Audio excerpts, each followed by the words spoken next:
ia metode penelitian yang berjudul Analisis Kemampuan Siswa dalam Menangkal Hoaks dan Cyberbullying, Dampak Penggunaan Teknologi di Sekolah Dasar.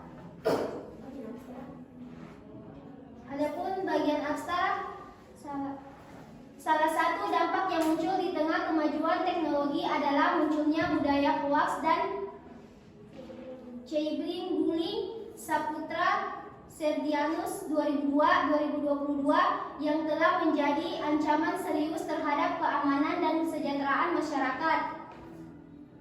Penyebaran berita palsu atau hoaks telah menjadi perhatian utama di Indonesia saat ini. Widodo et al. 2019. Fenomena ini menimbulkan kekhawatiran yang mendalam di kalangan masyarakat karena banyak pihak yang merasa terganggu dan dirugikan oleh penyebaran informasi yang tidak benar. Pada saat ini, akses masyarakat terhadap informasi dari berbagai platform media sosial seperti Instagram, Line, dan WhatsApp semakin mudah. Namun, sayangnya hal ini juga mempermudah pihak-pihak yang tidak bertanggung jawab dalam menyebarkan berita hoaks. Pelaku penyebaran hoaks juga dapat dipidanakan dengan Undang-Undang Nomor 1 Tahun 1946 tentang Peraturan Hukum Pidana. Perihal berita bohong atau hoaks diatur pada pasal 14 dan pasal 15 Al-Ghurmutsi 2021 pasal 14 berbunyi 1. Barang siapa dengan menyiarkan berita atau pemberitahuan bohong dengan sengaja menerbitkan keonaran di kalangan rakyat dihukum dengan hukuman penjara setinggi-tingginya 10 tahun. 2. Barang siapa menyiarkan suatu berita atau mengeluarkan pemberitahuan yang dapat menerbitkan keonaran di kalangan rakyat sedangkan dia patut dalam menyangka bahwa berita atau pemberitahuan itu adalah bohong, dihukum dengan penjara setinggi-tingginya 3 tahun. Sementara itu, pasal 15 berbunyi, barang siapa menyiarkan kabar yang tidak pasti atau kabar yang berkelebihan atau tidak lengkap, sedangkan ia mengerti setidak-tidaknya patut dapat menduga bahwa kabar demikian akan atau mudah dapat menerbitkan keonaran di kalangan rakyat, dihukum dengan hukuman penjara setinggi-tingginya 2 tahun. Irhamdika 2022. Di sisi lain, cyberbullying juga telah menjadi permasalahan serius di Indonesia yang mempengaruhi banyak individu dari beragam usia. Dewi Payana et al. 2020.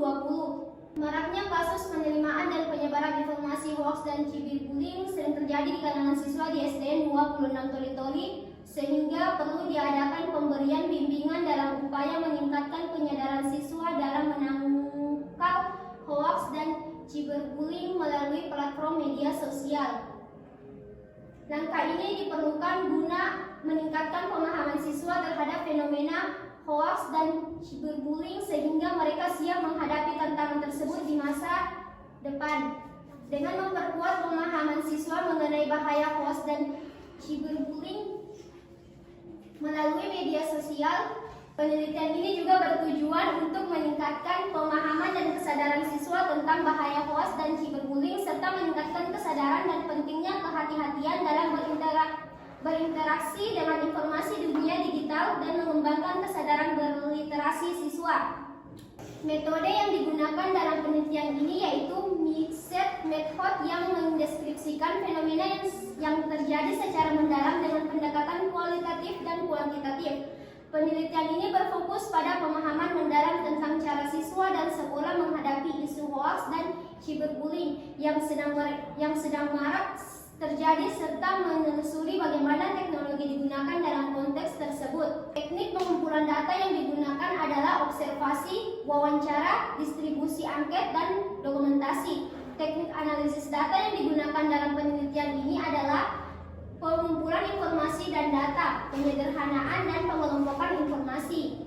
Adapun subjek penelitian ini adalah siswa-siswi kelas 4, 5, dan 6 di SDN Negeri 26 Toli-Toli yang berjumlah 15 orang.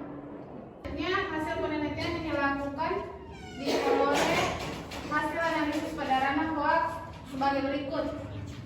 Yang pertama, mayoritas siswa kelas 4 sering menerima informasi hoaks namun tidak ikut menyebarkannya. Sedangkan untuk siswi kelas 5 dan 6 jarang menerima informasi hoaks serta menyebarkannya di media sosial. Yang kedua, siswi yang jarang menerima informasi hoaks adalah yang tidak menggunakan media sosial, bahkan tidak memiliki handphone. Yang ketiga, terjadinya peningkatan kemampuan menangkal hoaks dari tahun 2022 sampai 2023. Yang keempat, informasi hoaks yang terkadang disebarkan siswa-siswi biasanya dari informasi yang disampaikan secara verbal, sangat jarang berasal dari informasi media sosial.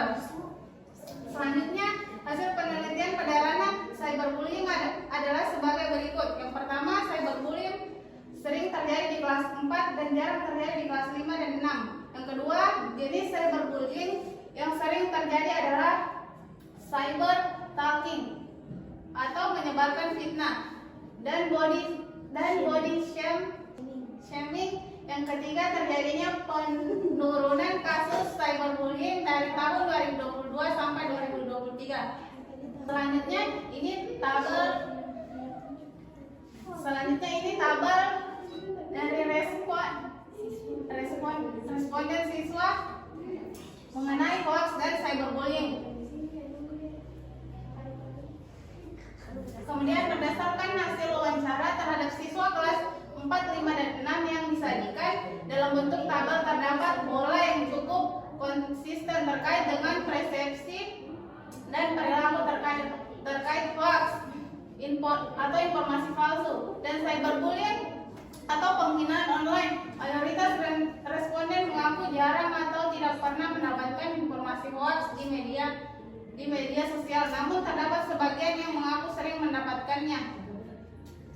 Namun demikian, sebagian besar dari mereka yang mendapatkan informasi hoaks tersebut tidak menyebarkannya, baik karena takut dimarahi oleh orang tua maupun karena mereka mengetahui konsekuensi negatif yang mungkin timbul.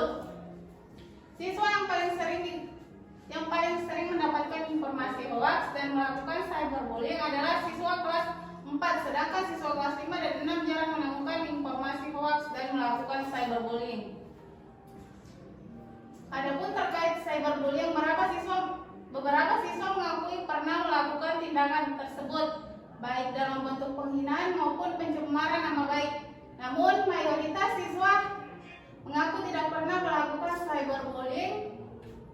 Bahkan ada yang secara tegas menyatakan tidak mendukung tindakan penghinaan tersebut. Dapat disimpulkan bahwa pemahaman terhadap bahaya dan dampak negatif dari hoaks dan cyberbullying telah mulai tersosialisasikan di kalangan siswa kelas 4, 5, dan 6. Selanjutnya ini tabel dari perspektif responden guru mengenai hoaks.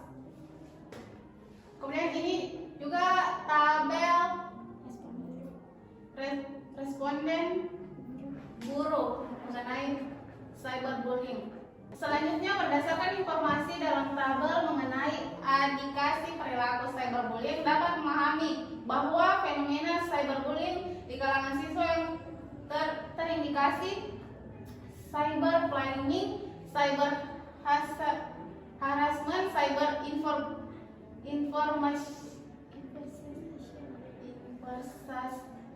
dan cyber outing dan cyber talking merupakan masalah serius yang harus ditangani dengan tegas di sekolah.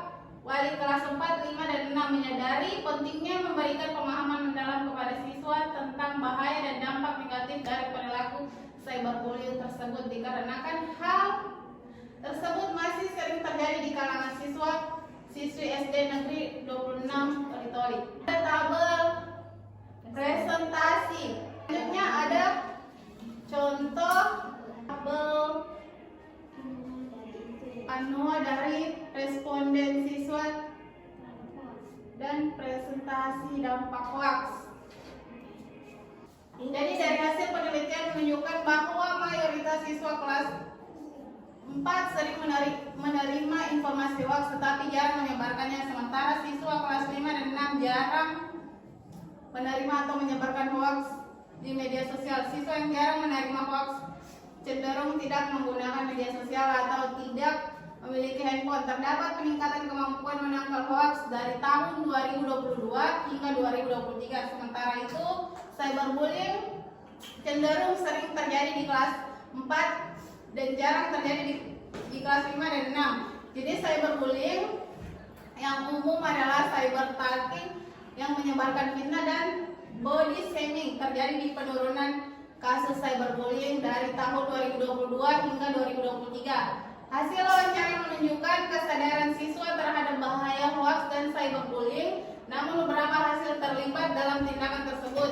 Perlu adanya peran aktif dari pihak sekolah dan orang tua dalam memberikan pemahaman mendalam serta pengawasan yang ketat terhadap penggunaan media sosial.